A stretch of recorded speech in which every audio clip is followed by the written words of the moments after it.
Welcome back if you've been listening to Quintessential Conversations before, and if it's your first time, nice to meet you.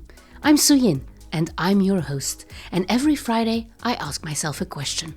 And the question I ask myself today is, what happens when we stop being curious?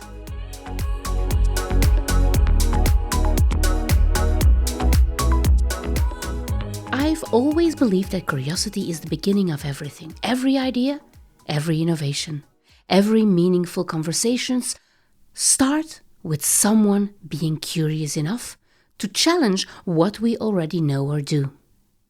It's the small spark that lights the fire of progress, but sometimes I wonder if we're at risk of losing it. In a world obsessed with efficiency, speed and certainty, curiosity can feel like a luxury.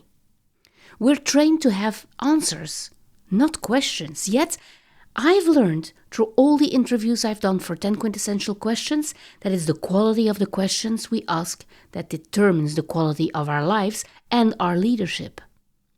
And that is why it's so important not to neglect getting the best moderator for your TV show, your podcast, your event, and even for every article written in a newspaper.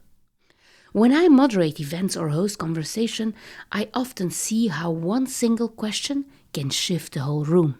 I can sense it. That pause when people lean in.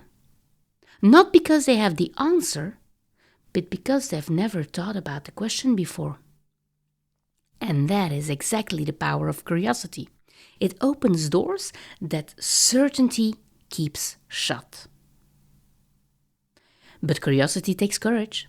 It means admitting we don't know everything.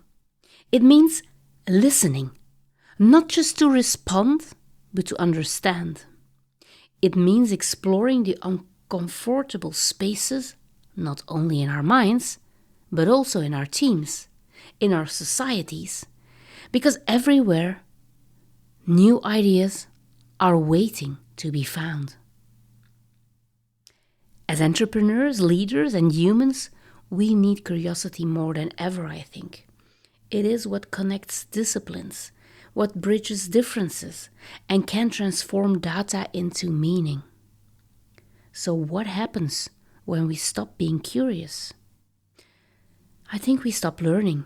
I think we even stop connecting, and we stop growing, and eventually we might stop enjoying life. So maybe the real change starts when we stop trying to be right in anything we do. But the real change, when you leave the path, is starting to be curious again.